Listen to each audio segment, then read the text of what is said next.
The idea really is to be quite kind of conversational and try and kind of work really with kind of people's own Q&As and observations and blah blah. I'm just merely a facilitator of a discussion, I guess, in this respect.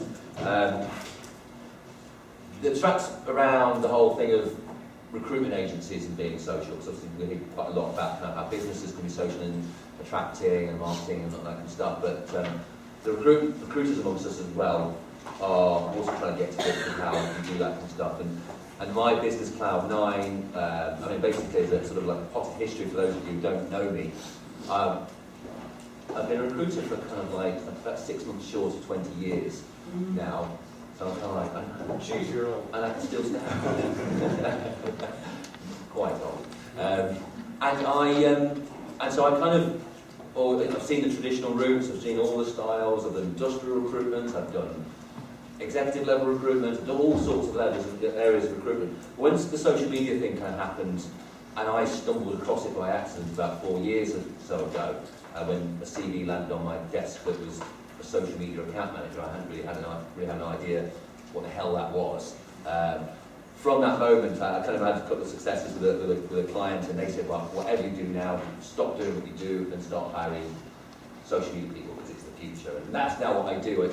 My business, Cloud9, specialises in finding social media people, social media managers, digital communications people, all that kind of stuff.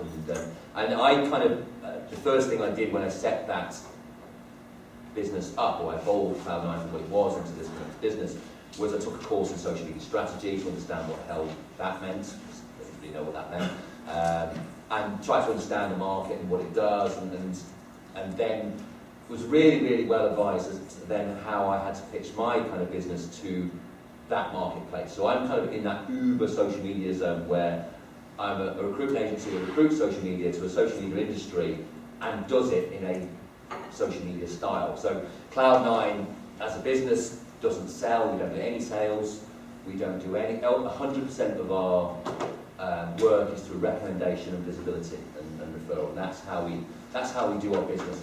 It will probably never make it like a £10 million recruitment company, but that's not really my objective. I kind of, after 20 years of doing recruitment, I kind of worked off the principle I just want to do recruitment well and be appreciated for how I do recruitment and get like good respect for the way we do it, rather than being tarred with the same brush that most recruitment agencies are. Kind of, the industry is not necessarily, we can't hide it, it's not got a very good reputation, simple as that. It's, and we've got to, you know, I'm one of the people that kind of thinks that there's ways in which you can improve our reputation and perception of the industry, and so I choose that method, which is, and so it's all built around our social presence and the way we use social media to attract people, partly, but also as a business development tool, because recruitment is that peculiar thing of being a B2B and a B2C market. So we have to kind of like understand how we reach different audiences and blah blah through social media, and it makes it bloody difficult, to be frank, because I've seen many recruitment companies and I've get kind of like maybe some observations from the floor from own experiences and such like. But you know, it's an area where recruitment agencies have struggled and continue to struggle to try and work out how and where and how it works, and actually where you can find some actual value in it. We, you know, all of our business is surrounded by it, but in some respects it's easy for us because we do social media people, but it means we can play a lot and try things and experiment and be as creative as we possibly can to have a kind of an industry image that means that we're kind of respected for what we do as a player in the industry, rather than being seen as a recruiter. And that was kind of always my aim, is that I wanted to just be an industry player, but my job in that industry is to find people jobs, rather than seeing the recruiter first and then thinking, oh God, it's a recruiter, I avoid him at all costs in the room. And so that was always the objective, and that's something that I kind of feel we've achieved pretty well. So look, I can talk through kind of bits and pieces about how we've done it, what we've experienced, and all that kind of stuff, but who is recruitment agencies in the room? Who are from recruitment agencies in the room? Oh, quite a few, it's good. Okay, cool. Sometimes I sit and we have this discussion, some of these kind of things, and actually I'm talking, there's nobody who's a recruitment agency around the people, so it all seems like a very strange conversation sometimes. But where's social media working as a success area for some of the guys who do agency recruitment in the room? I'd love to hear kind of some of your stories as well as mine. Direct sourcing. What kind of tools do you use? Everything. It depends on the country, but anything from Zoom, LinkedIn, Yeah. Facebook. What kind of people do you recruit? It differs because I work in an ISP practice, so it's anything from really specialist freelancers, IT, through to engineering. Yeah. Who used to do quite a lot for business development? Because that kind of, that's because I think sourcing, a lot of these kind of things are channeled around how we find people through social media. But I think sometimes it's kind of like, I don't know, it's weird, I kind of like look at it, there's quite a big business development channel as well, because the age-old thing of like recruitment is cold calling and making millions of phone calls, and I'm quite cynical about that, because I think we spend 80% of our time talking to answer machine or receptionists, and I the cynicism in me kind of says we waste a heck of a lot of time talking to people who don't really exist because they're on the end of it. And I used to remember, I used to work for Randstad. I don't know, Randstad people in the room, so I'll stay nice. But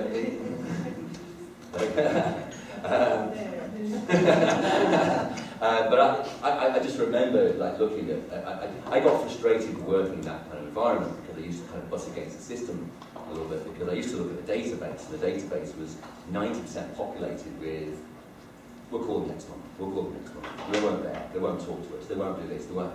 And I just thought, we spend all of our time trying to go around the same people all the time and completely ignore this other market because we can't get them on a telephone. And I used to get so frustrated by that, and in fact I was taught it way back in like 1994 about the only way you find people is by going out and finding them. And the way you get to talk to people is by going out and finding where they exist, rather than trying to force our existence in their space where they least want us the most, but go to the places where they actually exist.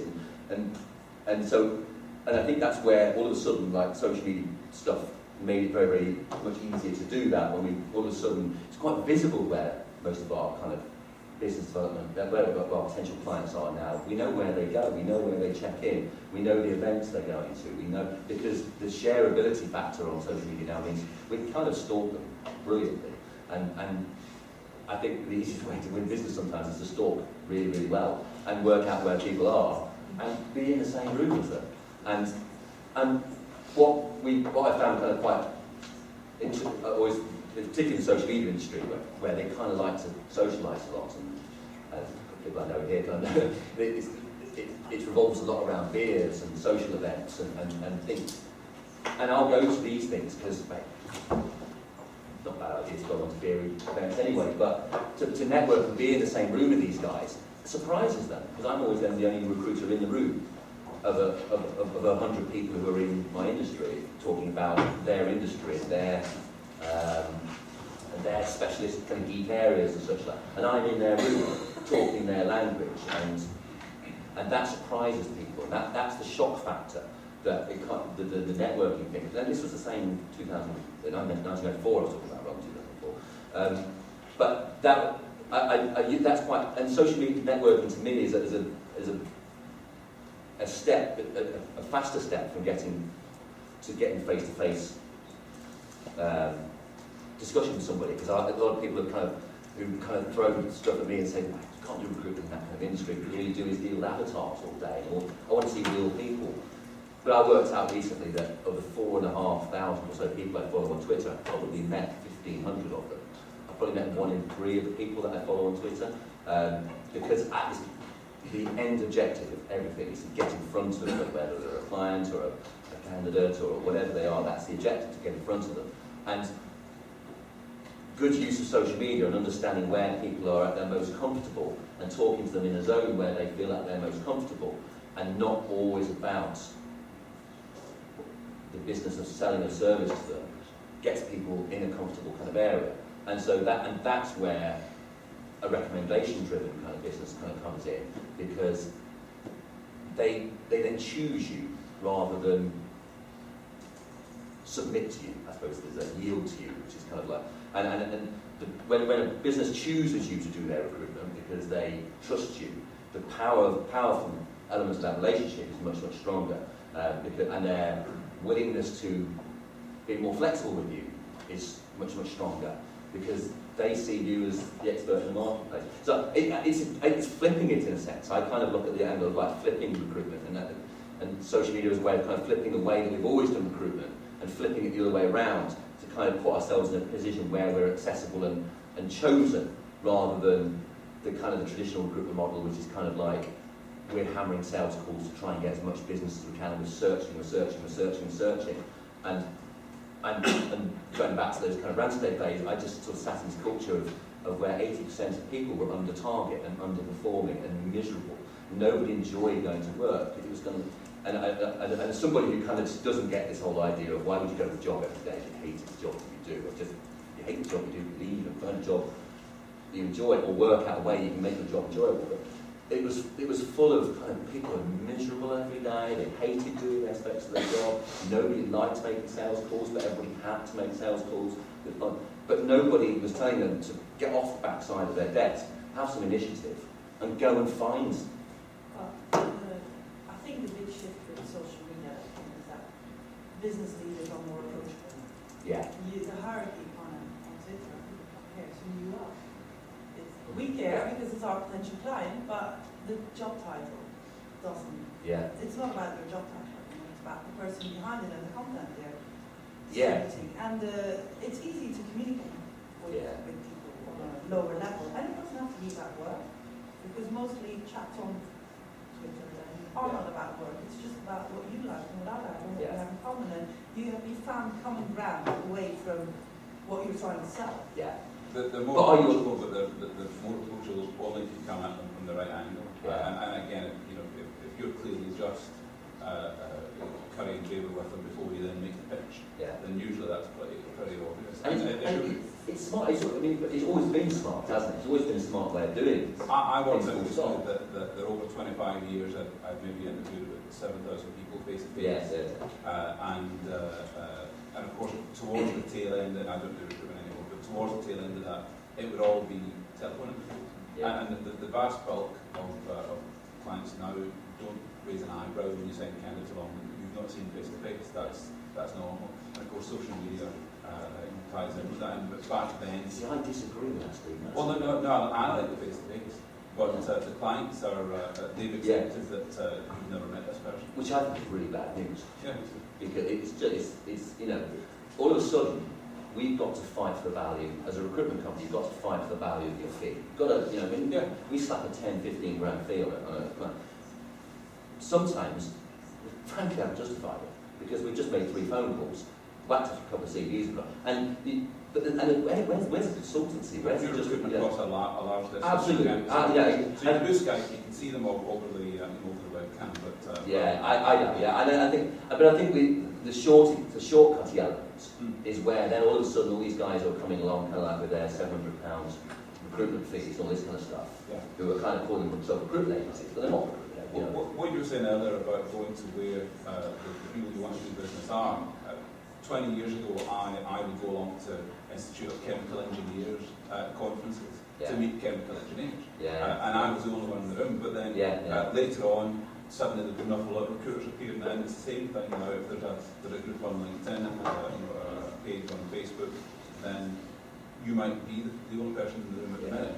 But soon it's going to be crowded. It's like SEO terms, people work out, well, that's the way to come at them. And people who are being besieged by sales pitches all the time are just working out other ways to hide away from people. That only happens by individuals, that like you and yourself, you go to your market. But the problem with most agencies and why they're still not social is they don't want their recruiters to go and talk with people. They want their recruiters to get their KPIs. Have so many calls, have so many first interviews, so many CV sets, so many second interviews, so many things. And all the rest, and I think this is the point, the question I was going to ask maybe the kind of recruitment agency and people who are kind of like in the room around that kind of thing. I mean, is recruitment agency set up, as we've always known it, really set up to be social? Are we allowing recruitment to have a chat about last night's football? Which don't mostly, certainly the nationals, they don't encourage their individual recruiters to be named on adverts, for example, or to show paranoia. Well, the thing is, you you tend to be able to hang on to your people more if you get behind them more. Yeah. So if you allow someone on their website to say, well, I've got 20 years experience in the business, I'm a member of the REC, I specialise in this sector, I deal with these kind of clients, then clients and candidates will be drawn to that. But if you're putting out anonymous adverts for unnamed clients, then the individual who's working on it, the recruiter who's working on it, is always replaceable. Yeah.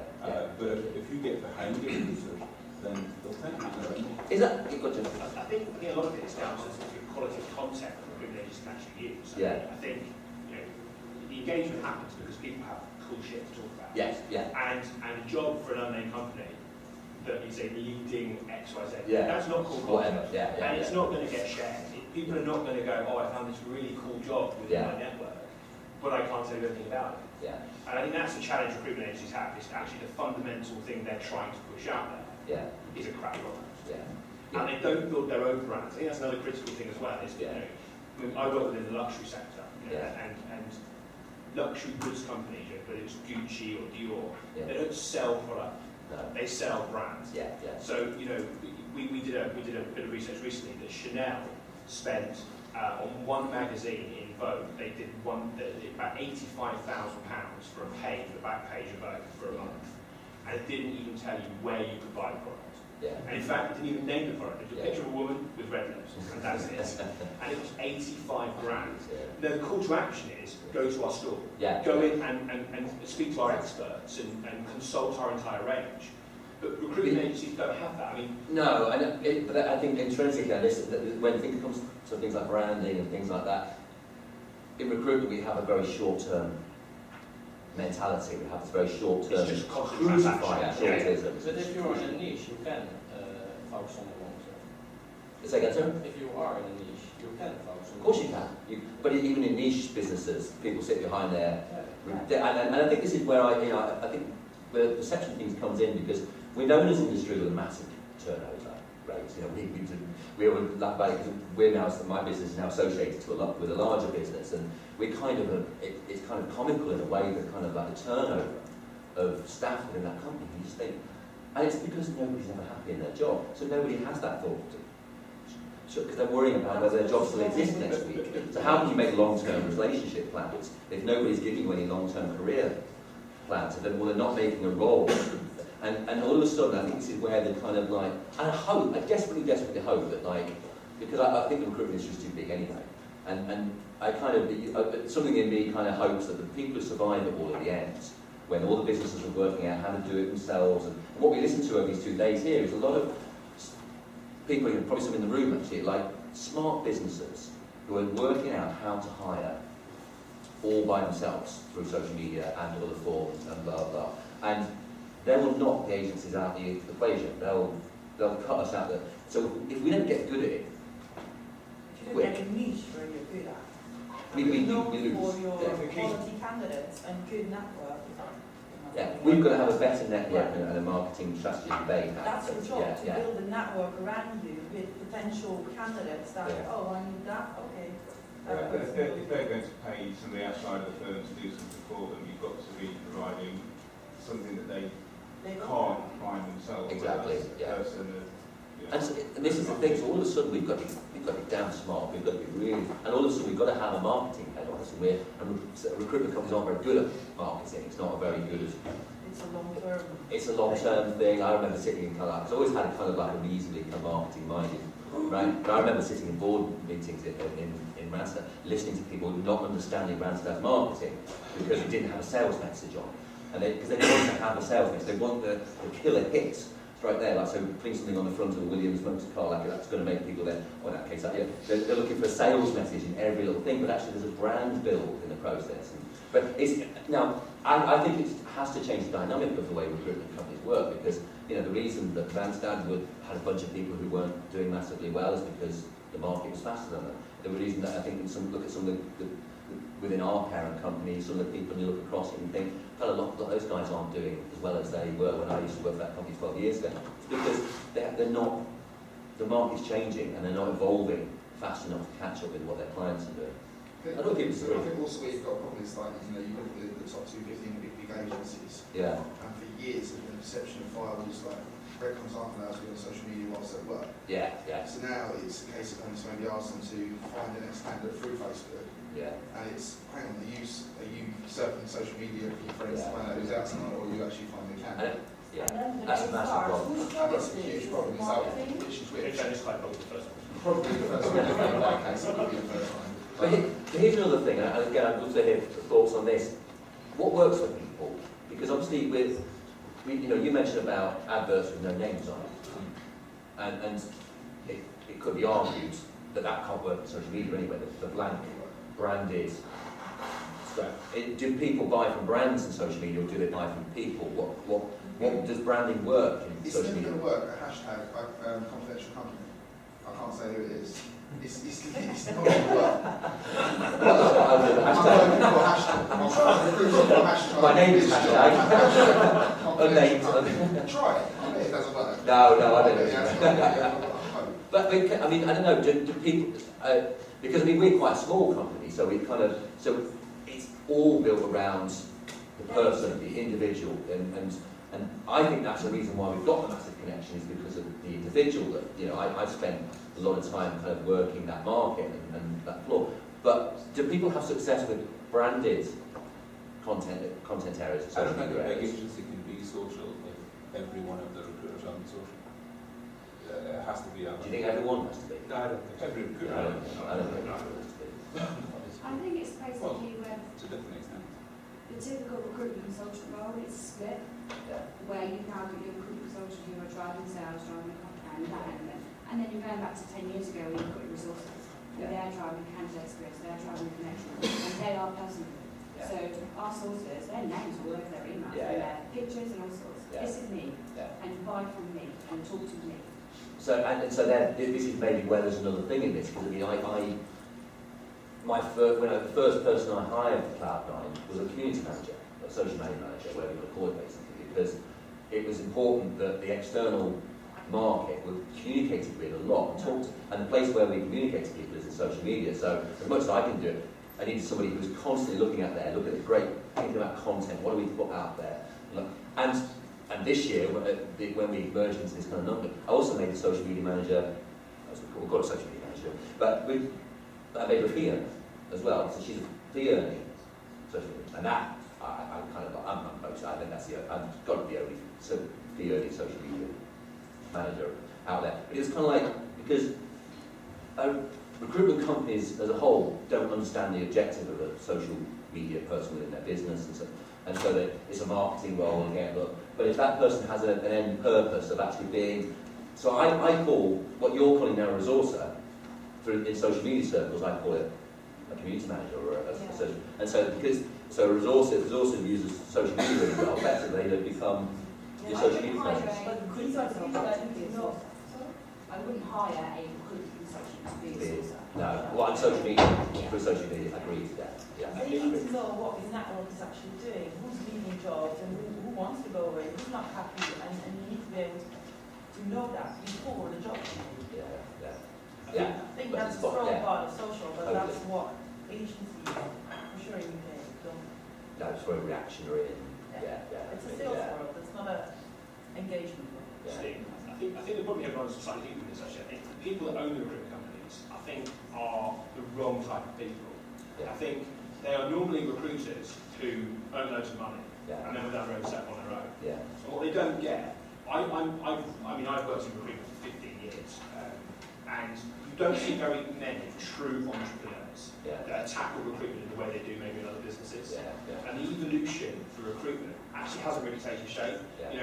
I have another company where we work within the affiliate marketing industry, and there was a press release that came out from British Airways, and they sold something like £850 million worth of tickets in 1 year through affiliate sales, which is a paid results selling. And they said, the marketing director said, if you told me 10 years ago I could sell nearly £1 billion worth of tickets for no advertising spend, I'd have thought you were totally crazy. And actually that's happened, but that hasn't happened in recruitment. And I think when you look at that evolution process, I attended a thing with Bill Borman, and he said, he was talking to owners of recruitment businesses, he said, you need to let your consultants for 2 hours every day produce content. Yeah. Write the stuff. Yeah. Don't answer the phone Yeah. to travel. And So- they just sat there looking at him like he was from a different planet. Yeah, So exactly. those 2 hours they could make a phone call. But and then maybe this is the other thing that I've discussed with people as well is, should we be hiring different people now to do recruitment? And I think, you know, what you said about the kind of, many people would argue, and I think, Peter, you're somebody who would absolutely argue that actually, if you've got great recruiters doing it the old way and they're billing 500 grand a year, then nothing's broken for those people. Yeah, And it works. I mean, I'd love to see a case study of a recruitment company having people create content for 2 hours a day and being successful. I think Yeah. the only people who do that are people who work for themselves Yeah. at the time. So until someone sees a big company do it, the second reason I think bigger companies don't do it is 80% of the recruitment is still based on lots of candidates, lots of vacancies. Yeah. So you don't actually need social media at all. So On the personal side, your name? James. James, hi. I'm the traditional recruiter who didn't want to set up my own business. And So I was exactly the same year you did, so I'm Yes. very young, also very old. And I'm the second youngest in my company. Everybody else is married, 3 kids in their 50s, so unusual for a recruitment business. There's no young men with directional hair who used to work for estate agents who probably got so used up. But you could give me one. Yes. But we are all very excited about social media because it solves the problem that you started this conversation with, which Yes. isn't the generation of candidates, because we're all old, you're on networks and therefore don't need that problem to be solved. It's the business development. Yes. Yeah. We've got far too many clients to talk to, and we don't know which ones are buying next week. So most of the traditional recruitment effort is completely wasted time. Yeah. It's an incredibly inefficient industry. Massively. Yeah. Which is why the fees are so high. Yeah. Because most of the money is spent on doing stuff that doesn't make money. Because it's sort of So fail the one person that pays us with, to subsidise yeah. all that effort, Yeah. just terribly wasteful way of running an industry. So if you can improve the business development activity of a recruitment company, then they don't spend tons of time on stuff that doesn't make money. And if they're only spending time on stuff that does make money, or improving that, then you do have 2 hours spare to write content. Yeah. Yeah. Now, so we sit there and say, right, so what do we need to do then to flip the industry around, which is Yeah. what you were saying? Yeah. It's, how do we give out to the industry? We're old enough to know what we're talking about. Yeah. We're surrounded by feedback candidates that are pretty senior. Yeah. What can we give back? How can we be seen as the go-to place for our little niche, so that we don't have to go and sell to those people who aren't buying today and annoying them? Yeah. That's something for the future. And wrecking relationships we are making. Yeah.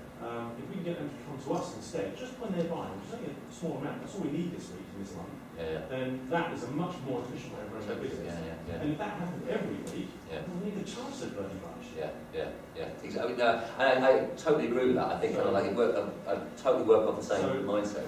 Now, are large businesses going to allow their salespeople to spend 2 hours a day doing content? Probably not, for 2 reasons. That large businesses don't normally have very high quality recruiters. They're traditional agencies who've just got loads of people promoted, and those people shouldn't be allowed to speak at all. But your smaller businesses who are niche players and who do understand the industry they're working for should be allowed to speak. They probably have something very sensible to say. And I think if they do have something sensible to say, your corporate and personal brand equities will go up. That's going to help. I put clients it who actually want. differently. I get that. If I you think told, social media make the whole thing more transparent. It's just an opportunity. And if you more instructed transparent, your quality recruiters to has to spend, go up. You won't let them see it otherwise. Quality. Quality goes up, the industry gets the more And professional. it could be argued by somebody like Peter that quality can rise, but maybe quantity is affected. I think there's, and I think that, and I understand Peter's point when he kind of like makes this thing about the kind of like, it still works for a lot of people. It's still, it's still, if you get good people, it still kind of works. And I just think, if I was in a position where I was advising recruitment companies and guys on how to kind of embrace my world of social media, I'd tell them to hang on to a lot of what they've got as well, because there are, in every business, I talk about Randstad having kind of like 10-20% of people who are meeting target, the rest of them are all kind of filling around under target, miserable. Well, keep the 10%, 20% people who are doing it well, and let's start to change the dynamics of the other. That's a 100 people in your company. mindset of the company that needs to change. And that's because then you need to stop But- pushing them to do 50 calls a week and etc. So it starts with day one. Yeah, and the only thing that really matters, and the reason why I kind of like, that's my kind of theory on it, is because I go back to the thing I was talking about, the databases, so the traditional kind of recruitment databases, blah, blah, which has, I'll pick an easy number because I'm not some rubbish. So let's say the database has got 1,000 companies on it. What you tend to find is there tends to be a high activity with about 5 to 10% of that database. And then no, pretty crap activity with another kind of 20%, and the rest of it's there's no activity or zero contact or blah blah blah. Right, the stuff you're really good at, stick at the way you do it because it works. So why would you change it? But then let's work out as businesses. We've then got to work out how do we hit the other 80% of the marketplace, because the way we do it now doesn't work.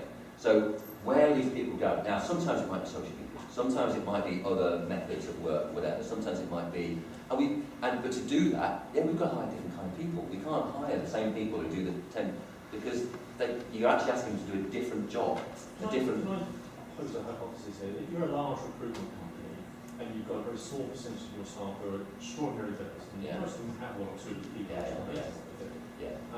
What's the chances of those extraordinary fellows not also being pretty knowledgeable about their industry and having very strong relationships with their clients? Nil. Yeah, In absolutely. which case, they would lend themselves naturally to being more transparent. Of course. And allowing them to speak. Yeah. And so, if you can turn those people to the vanguard of social media rather than allow them to continue as a sort of elite social group that we don't touch, turn around and say, let's allow you to speak. The chances of really high-performing salespeople not having the ego is also pretty slim, so I think just allow them to speak and probably jump the chance, right? But the fear of losing that. What they the have only already that profit works. they're making. Yeah, but does it get interesting to let their best recruiter do anything other than Do their best recruiting. That's 90% of the people in the room are underperforming and are a cost, and if you can get them to do the same thing as the top 10%, by getting the top 10% to do social media, you could probably afford to lose the top 10% as a cost in doing it. You probably won't actually do that, but if that's the risk you fear taking, the prize is the other 90%. Take the risk, in my opinion. I think that's with the motivation as to why that person's so good at recruiting. The chances are it's probably money. And if they've got 50 hours a week they can work, and for 50 hours a week for 48 weeks of the year they can earn 300 grand a year, and then you say, can you write some stuff for a website? Well, no. That's the fact of commission. You're not making enough money. To do that as well, and I've run a really big PLC recruiters for other people when I worked at London. Then I don't know what's a great general manager, just stopped doing that. But the thing that the staff really were motivated by, they did it for money, they needed money, and that's the way they kept score. But actually, most salespeople are motivated by recognition. And the number that was bigger than someone else's, not the amount of number, it just needs to be more than the other person. So it's the recognition that drove them. So sticking their face out there and allowing them access to social media, I think is something they'll just gravitate to. If we set aside the big billers, what we want most recruiters, what clients want, what candidates want, is they want to speak to an expert. And how do you get to an expert? It used to be you spoke to as many candidates and companies as possible so that you had all that information on what was going on in the marketplace. How do you do that nowadays? Social media is the channels to do it. So become an expert. I get to do the same. If I was a relatively junior recruiter trying to make my way into a niche market that had a couple of heavyweights in it, I'd grab a couple of big candidates, sit there and interview them journalistic on YouTube, shove that on the list. Yeah, but do you think today's talk is with someone who knows more about this than I do? Let's share that with you. I think it's more than that. When you interview a recruitment consultant and you say what motivates you, would you take some of your own recognition over money? Yeah. Hiring recruiters, and I hired hundreds of them. I would never hire anyone who told me they were money motivated. It depends what your aim is to the business though, isn't it? Because they would leave when somebody offered them some more money. Well, or if they lost several candidates at one time, or several contractors at one time. If they had Black Friday, then they're out. Yeah. They're never thinking of the interest of the public. So, do you think that? However, for me, I hired a lot. I hired a lot for recruiters. For me, it was more about the aspirations of success and achieving things, which would be necessitate earning money. But it was where do you want to go? It should be a right. Where do you want to go and what do you want? But if it was when it was purely the people who I found have been purely about the cash, and people I've worked with who've been purely about the cash. So good recruiters want recognition, then they want to be on social media, they want to be seen, they want to be visible, and I don't know that I necessarily recognised. I don't know agree with social media. I think big billers, a lot of them don't want to show anybody what they're doing and how They don't want to share the secrets. No, They don't have to on social media. They certainly recognise it. Yeah, I think another round of applause. I did want the recognition. I wanted that to share in case of being the performer of the month and performer of the year. And one of the things that I found big billers Is it right at the back? Social media does for them. That's right. So they don't tell their colleagues how they got to be a big biller. and quite frankly, it's self-fulfilling once you're on social media, right? Which is going to you. If you Yeah. transfer some of the brand equity from the corporation to the individual, So, which means that, quite frankly, you can't That's not replicate what. brand. well, there's three barriers in the staffing business for social which get in the way. One is a lack of understanding of the return on irrelevance. Right? So the biggest return from any kind of social media, and this isn't recruitment, this is any kind of social media, comes from relevant conversations, relationships that are built, But we've which got are kind of with relevant people. So, but who a relevant person is quite complicated. So it's people are, we won't get into that, but it's the return on irrelevance. And yet, because when you are creating a written word, people view that in a different way to a spoken word. And so the example I'll give you is if you run a recruitment desk, if you were talking to a client who is an established client you have a relationship with, probably only 5% of what you ever talk to them about is the deal, is the money deal. Most of it is about, did you see the football, what did you think of that, did you watch the brother last night, whatever the common topic is. That's what most of the conversation is. And there's a little bit about the deal somewhere along the line. But very little of the relationship building is about business. And when the only thing you talk to people about is business, pretty quickly they stop wanting to talk to you. You're a fairly boring guy. But once you start writing that and creating a record of it that other people can look at, they go, why are you just going on Facebook and talking to this guy about football? You're just going on Twitter and talking about Big Brother last night. But it's the simple way to explain it to the old school owners of agencies, as we mentioned earlier on, is that social networking. So if the company believes networking is an important responsibility of a recruiter, which I think every old school and new school company would agree with, you say you network online, which is about your personal brand, it's about finding out if the guy is an Everton supporter, it's about keeping up to date with different things, it's about getting your name out there, having a reputation, getting your phone call returned. Yeah, but it also does get into that thing of, why are you talking to this guy because he's not looking for a job? Or why are you talking to this? And this is And what we that's were the talking earlier, thing, is that that's the recruitment companies were not set up, the mindset is set up. It's a sound It's a matrix norm. of Yeah. only talk to people when they're buying, the rest of the time. It's about short-termism, some of that thought. Yeah. If you're interested in what you might do in 6 months' time, you've got to be approach to whether you've got to get a target in or not. I think it comes back to the fact that HMV was once upon a time a really successful business. Yeah. And then iTunes came along and wiped it out. You know, and I think what will happen is the same thing will happen in recruiting. They've got to transfer the equity of the relationship to the recruiter away from the business. Perhaps I could say a few words in defence of the large agencies. Everyone seems to be picking on them. Randstad in particular. I mean, I know for the fact that Randstad uses social media quite extensively. It's a kind of team Yeah, they do that, who, while everyone's asleep in the UK, is sourcing candidates through all means, including social media. I mean, the temporary consultants are getting you to work in the UK and finding a short list of candidates. So you could argue that that might not be the best way to do it, and that the UK consultant should be engaged directly. But I think you'd be making a mistake if you didn't think that the large agencies, and Randstad are doing it, I'm sure Declan and Kelly have got similar initiatives as well. It's just that it's done, and maybe it's not so obvious. The bigger fear comes around of ownership of data. Yeah. Right, you can no longer own data. And most recruitment businesses are still built on the principle of, I have a filing cabinet, if I lock something in, nobody else can get it. And the only way they can, if they take it out and take it away somewhere, they're stealing it. Whereas now, no data is proprietary, it's all available everywhere. So that bit of owning it is very, that fear of actually, and the other thing about recruitment businesses is because most recruitment businesses are set up by people who left somewhere and stole anything and set up their own business, they have an innate fear that whoever works for them is going to do exactly the same thing, right? So it's kind of built from the day one of a fear of what's going to happen.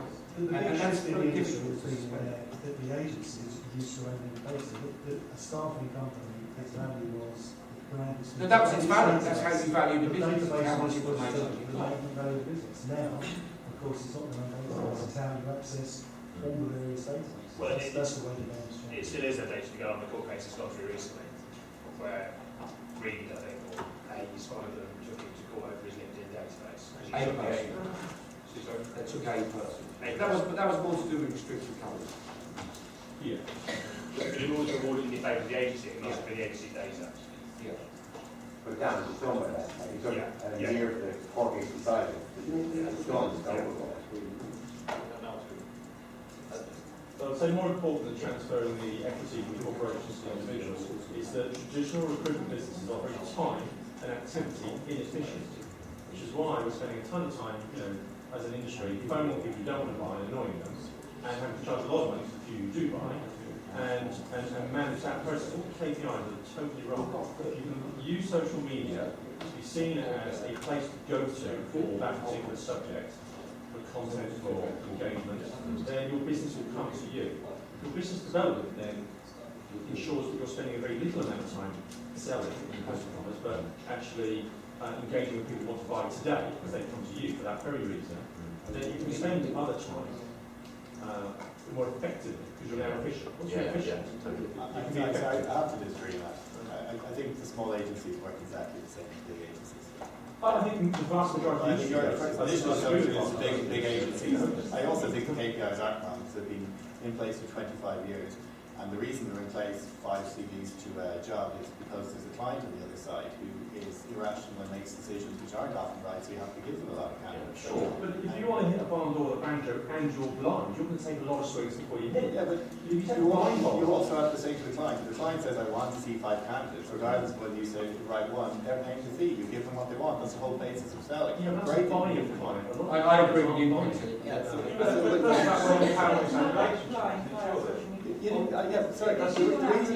The reason the big billers aren't becoming social media people is not because they don't want to. They find the quickest and easiest way to make money, and that's how they get recognised. If social media make more money, they change tomorrow. So they are not restricted by the big companies. Big billers and companies rule those companies, and if they want to do something else, guess what? They'll do something else. If they want to become the social media expert tomorrow, change areas, they'll do that. The reason they don't is it's still less efficient than job boards, using LinkedIn, using their own personal network, and that's why they continue to do it. The moment it isn't, they'll change because they're very nimble. Those people don't need moving, they don't need change. I don't think they want to change. I think if you did throw it, it's what for somebody who makes decent money, the same way as in a corporate role, somebody who's really enjoys the line manager's better consistently. It's one of the conversations I've had with a lot of people. The question is the time it takes to change and the damage that causes to your current status. Mate, you have to really, really believe in it to make that investment. Because you know when you do anything new, if you come up with a new way of trying to generate candidates and revenue, you're going to have a period of 12 months or whatever it is while you're not. You go right down and you're going to get a crash that comes from it. Yeah. So, what in 5 years, those of us who have made money from social media have done so because we went past. But we didn't have anything else to do. So we have the luxury of time to find something new. I just think it all stems back to, I think there's always a place for if somebody builds 500 grand a year, then they don't need to change. I just think that our ultimate objective is to reach more of the market. It's to reach more of our market. I think. I just think we have to have multiple personalities now within a recruitment organisation. We've got to look different to different people because we've got to kind of attract different people from different sectors and markets and groups. Anyway.